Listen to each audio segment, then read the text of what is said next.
Another question that we can kind of go over is layoffs. So specifically tech layoffs. We've been seeing, quite a few tech companies laying off a portion of their workforce. And I think that the question on this one is, can that affect the housing market?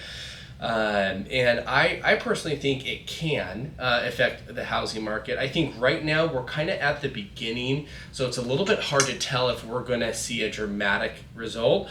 I think part of, if Facebook and Microsoft, if they're laying off 3 to 6%, just initially, that doesn't necessarily scare me because they have 80 to over 100,000 employees, so 5 to 10,000 employees. I know that number wise is a big number, but compared to how many employees they have, it's not necessarily the largest number, although the media might make it look that way.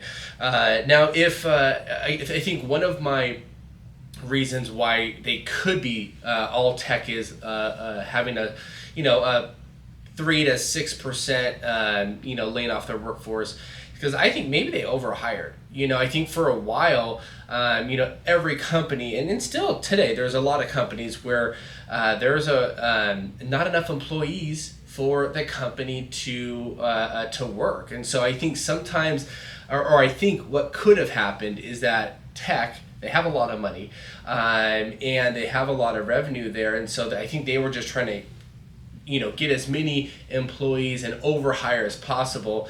Now, since maybe the market's kind of cooled down, or I don't know if cooled down is the right word, but more normalized, they're realizing, oh, maybe we did kind of overhire a little bit, so let's kind of go ahead and cut a little bit of the extra that we just grabbed. So that's kind of what I think. Now, if they keep laying off of another 5%, another 5%, that definitely adds up. I think it definitely can impact the housing market, but I think it's too soon to see that today. So throughout this rest of this year and throughout these quarters, we'll kind of revisit that.